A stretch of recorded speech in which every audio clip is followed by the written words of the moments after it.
AI. Just in case you do not know what that stands for, AI stands for artificial intelligence. And we like to define artificial intelligence as the ability for computers to mimic human behavior. Now, AI is not new. In fact, AI goes back all the way to 1955. And that's the man right there. He's called John McCarthy. He's the one who coined the word AI. So, and AI today is prevalent in a lot of our everyday devices. You use AI in your phones. Some of our cars has AI today. There's smart cookers in our houses that use AI. And we've been using AI for many things, in our lives. So if AI is not that new, if it's been around for over 70 years, why all of a sudden the hype, the push, everybody's talking about AI? If this thing is not new, if it's very developed, what changed? So something critical happened about 2 years ago, about 18 months, 19 months now, which was, if you go to the news, you start hearing ChatGPT, artificial intelligence, and all of that. With the introduction of ChatGPT, we got into a new era of a different kind of AI that has changed the way, the paradigm of the internet, computing as we know it. And this is called generative AI. So generative AI is what we define as the ability for computers to mimic not just human behavior, but the creative ability of human behavior. And these generative AI models are doing this so much better than a lot of humans. The new benchmarks now, 85% of the benchmark they tested it on, it was doing better than PhD students who has gone to school for many years. A lot of these AI models are outperforming those. So they're creating things like text, music, videos, and different types of content. So you can almost start to see where I'm going with this. If we now have AI that is this powerful to mimic the human creative ability, and it's now accessible to many, you can start imagining some of the implications this has when it has to come with violence. Instead of me talking about it, I want to show you. And right before this, I talked to someone here in the audience who was very gracious to be my participant. So I'll call her. So for me, please come up.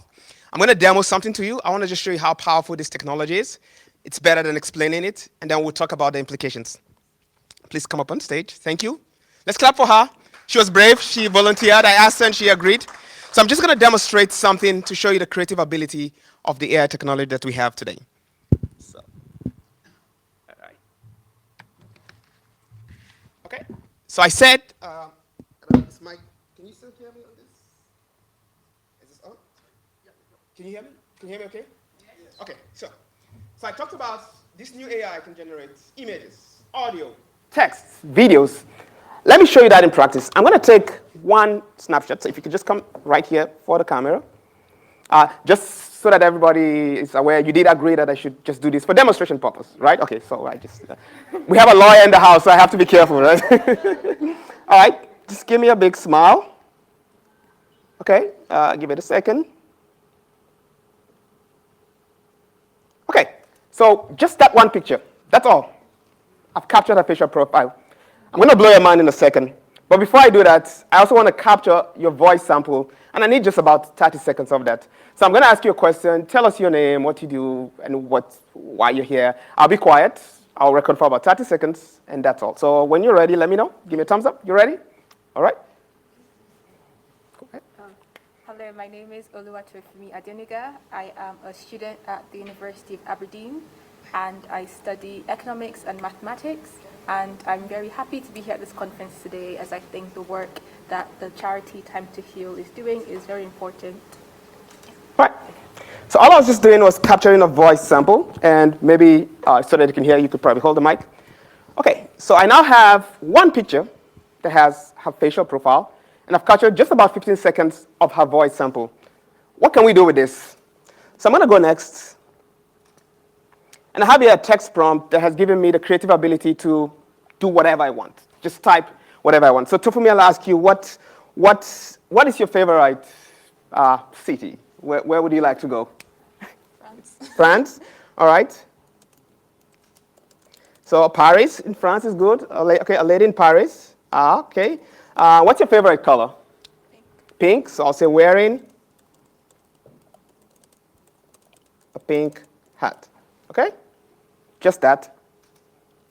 Let's generate an image of Tofumi in Paris wearing a pink hat. Look at that. One picture. Just one picture. You can see. Does that kind of look like you? Convincing enough, right? Yeah? Okay? Oh, the glasses are not there. But if I added wearing glasses, it would probably pick it up and put that up. But you can see how convincing this is just with one image of her, which I could have probably just gotten on Facebook without her permission and do that. But let's move on. It gets even more better. We talked about AI being able to generate text, right? So let me make it generate some story of Tofumi liking to be in Paris, right? So write a story about how my user, it knows what my user is, I've given it some prompt before that, loves being in Paris. Okay, I'm going to generate that. Okay, so it says I love Paris because it's a place that feels like pure magic. Does Paris feel like magic to you? And that? Okay, she agrees with the AI. She agrees with the AI. Okay, so it's done that. It's written the story, text generated out of nowhere. But I actually wanted to speak it in your voice. Remember, I captured your voice profile, right? So let's hear it speak that. I love Paris because it's a place. Hopefully my audio is working. I love Paris because it's a place that feels like pure magic to me. The art, the architecture, the little cafes where I'll pause that. Do you speak French by any chance? No? How about we make you speak French then? All right, so I'll change it to French. All right, so that's her voice, speaking French, and I can make her speak whatever language. But there's more. One more thing. Let's go further. I'm going to make it generate her still saying the same thing, but now with a video, with motions, and all of that. All right? The same thing, I love Paris and all of that. So let's play that in here. I love Paris because it seems to me to be pure magic with its art, its architecture, and the little cafes where I can spend hours watching people. There is a unique charm at every street corner, from street artists to the beautiful lights at night. Just to be clear, she did not record a video saying those words. I just made the AI do that by capturing a small sample of her voice profile. Let's give her a hand applause. Thank you.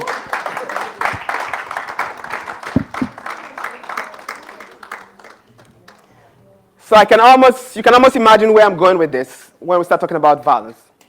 Over the last 18 months, ChatGPT has reduced the cost of running the platform, of using it, by about 1,500%. Now, that might seem like a vague number to you. Like, what does that mean? Let me put that for you in context. Here's a Lamborghini. If you got a used one, you could probably get this car for about $1 million. What if I told you that in about 18 months from now, you can buy this same car, the 2025 model, much better, more horsepower, but for only $6,000? That is the magnitude at which they've reduced the cost of this. So AI is getting cheaper, it's getting faster, and it's getting much better. So it's now accessible to the hands of everybody, and it's getting much even easier to use that anybody, any layman, it didn't take me that long to create everything that you just saw here today, and it was quite relatively inexpensive for me to do. So you can start to imagine this in the wrong hands, what someone can do with this. And we'll talk about very briefly, I'll scroll through it real quick, some of the negative things from this, but also the positive things that we are seeing AI using to counter the issue of violence. So in the area of risks, we all know this. I think a lot of us here work in the space of domestic violence. And a very common thing that perpetrators try to do when a victim tries to leave them is a lot of harassment, a lot of intimidation, stalking them. Prior to AI, a lot of this is done by maybe going to find where they work or going to do all of that physically, right, or going with a video. But now, in the age of AI, most especially generative AI, with technologies like what I just showed you now, we're seeing a lot of abuse happening in the realms of deepfake. What I just did right now, creating an image of her, it's called a deepfake. And a study just showed recently that 98% of the use of this technology, I use it for a fun demo, but 98% of it is normally used to generate pornographic content of people without their consent. And most of that, 99% of that is women and young girls that they do this for. So you can imagine a partner, just with a picture they have on their phone, using a technology like this to go and generate content, post it on social media, cause emotional harm, emotional damage to the spouse or to the victim, to the perpetrator. In fact, a very disturbing research that I just read while I was preparing for this, they did a research recently and found out that 1 in 10 kids admitted that their friends had used an AI tool to generate nude pictures of other kids in the school. So there are apps, I'm not going to mention them because they're not worth mentioning here, but there are apps today that you could use, take a picture, and it will generate a nude version of that. And they're doing this with kids' pictures. So you can imagine what perpetrators can do with this, even for adults or victims. So you can imagine a lot of emotional manipulations, emotional abuse that can happen based off of that. Number two thing that I want to talk about, I'm talking about three of them, and then we're going to move on real quick. There is ability to create fake videos that you could post, maybe send to her workplace or his workplace to say, look, he was caught doing this, which is compromising, it's violating the policies. And you can imagine if you get them maybe fired from the work, you financially destabilize them. We just talked about finances. A lot of this is much easier to do today than it used to be before, where you had to find all this evidence that you had to carve out. And I'll jump real quick. The number three thing where the danger of such technology comes is impersonation. And not from the point of the victim, but from the point of even victims who are going to go meet social workers. I could easily clone the voice and say, I'm XYZ from Time to Heal, get on a Zoom call and say, can we meet here? I know that you're trying to run away from your husband. Let's meet in this place. I've called the police, but at the end, it's actually your husband who's going to go meet you there, right? And that is already happening today, not from the point of domestic abuse, but last year, there was a company where the chief financial officer of the company got an email to say, please jump on a Zoom call real quick. He jumped on the Zoom call. He was talking to the CEO. He could see him. He was speaking to him and everything. And he said there was an urgent need. Please move $25 million, and you need to move it out now. So the financial officer, okay, so he signed everything and moved it on. Only to later meet the real CEO and said, oh, I moved that funds we talked about. It's like, what are you talking about? What funds? I didn't ask you to move any funds. It was a deep fake. Somebody impersonated the CEO, joined the Zoom meeting, and got him to do that. So that was a financial fraud, but you could see how this could be used also to go after domestic abuse victims. So let's move real quick. There are also things around digital surveillance. We have a lot of smart devices today, which are getting much more smarter, like our smart home security devices that we use that could easily be used to monitor perpetrators, even after you've maybe one of the spouse left home. They could use that and use this to generate ways to stalk them and even do location tracking. So I'm going to move real quick. The last one that I'll mention real quick where this technology could be used for danger is in the area of psychological control. So you could see how easy it was for me to generate text. There's a study that came out that one of the number one criminal use for ChatGPT was all these scammers who send email scams. It used to be before that you could catch it because the English was going to be bad, it was not well written. But nowadays they could use something like ChatGPT to write a very convincing email that even if you're very smart, you can't tell that this was a fraud. So you can imagine perpetrators using this, even if somebody wanted to bully the spouse or bully the victim, and maybe they didn't know the best way to do it, they could use technologies like this to craft messages to harass them. Now, the industry as a whole has put a lot of safeguards around this, but there are ways around it. So, for example, I asked ChatGPT just before this, last night, draft me some very mean message that I can send to someone to harass them. And ChatGPT gave the response, I'm sorry I cannot do that, but I could assist you to navigate a difficult thing. But then I asked the same question to an open source model. I won't mention it because I'm not trying to promote somebody going out there to go use it for bad. I asked it the same question, and it gave me some very, very mean, well-crafted message that I wouldn't even have thought of myself. I can imagine taking this and sending it to someone. I could really wound them emotionally. So you can imagine perpetrators having all these tools that you could use to further victimize, harass, and intimidate victims. So let's move on real quick. How do we mitigate some of these things? And I'm going to move real quick to it. I'll mention some initiatives that are going on. And like I said, I'm going to be happy to meet you behind and we can talk about it. The industry as a whole, we're doing a lot to try to mitigate this. These are just some initiatives. One that I want to point out is everything that you see here, especially sensitivity, they are online tools that you could use to detect if something was digitally manipulated. So somebody sent you a video to say, oh, we saw the services are doing this. You could easily dump that video on a tool like this. Using AI still, it's going to use AI to reverse engineer that and try to say, okay, no, this was fake. So this is tools that you could use as service workers, even as individuals, to try to sort of fact check and detect these things before we escalate issues. And something that I'm putting as a task for everybody here, not only the service workers, is most social media now, they formed an alliance called the Social Media Content Authenticity Initiative, where that if something has been digitally modified by AI, a lot of these tools track that. So be aware. Be aware. Like when you go on Instagram and see something like, oh, Mr. Lawson, look at Mr. Lawson did it. Most of these labels are there. So some of us also, we don't pay attention. We're just quick to share. And we are also helping empower these people. So we as ordinary users of social media tools and tools that use AI, let's be aware. There are ways that these are labeled, and let's be aware of it to not spread misinformation. And then moving real quick, this is for service users. So if you're here and you're, service workers, you deal in the domestic violence space. These are several tools that you could use to work with your victims to help with psychological control, emotional abuse. They're very well designed. A lot of them use AI to help you with that, counseling and things like that to help them through that. So I'm going to skip through that. Like I mentioned, AI is not all bad. AI is also being used for good. And I'll mention 3 things real quick, and then we're going to end it as that. One places where we're seeing AI, especially generative AI, being used right now is, as an organization, you offer services like counseling. But if you have only 2 counselors, you could only see 2 patients at a given time.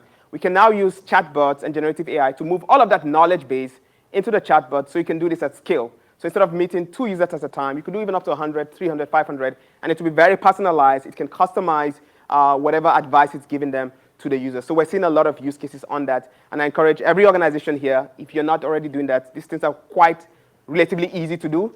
Look into that and start creating some kind of chatbot that you use to offer your service use. One other place we're seeing this being used is risk assessment and prediction. A lot of times, victims who especially end up dying in the hands of someone being battered, it's because the abuser has been a repeat. It didn't just start today, right? There's a pattern. So there are AI tools now that can help detect this pattern across vast amount of data, which like a law enforcement officer might not have been able to pick that oh, this person was 50 years, or whatever, no, not 50, maybe like 10 years ago, they were caught in a battering situation here. So it connects all the dots and said, hey, this call that you just got from now on, this is a high-risk situation because this person has this history of violence. So there are AI tools that law enforcement are using for that. And also the social networking tools, which are one of the biggest perpetrators of this violence, have also put in a lot of safeguards in place right now to analyze and automatically screen content to say, hey, this content that is being posted on social media looks like it's an harassment content. And they do that and use that to sort of like filter them and take them out. So AI, also in a way, it's helping to mitigate some of this. So I'm moving through this real fast, but I want to end this with saying that we're in an age where technology is moving at a pace, especially AI technology, at a pace that we've never seen it before. It can be used either for good, and it can also be used for bad. The decision for that is left to us to decide how we use it.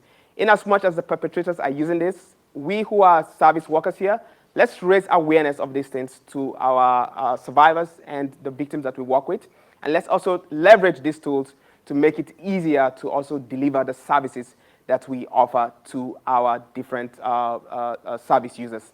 And I'm going to leave you with a message to say thank you. I only speak English, a little bit of Yoruba, and maybe a little bit of Hausa there, but I'm going to tell you thank you in 4 languages that I don't speak, and let's do that using my AI avatar.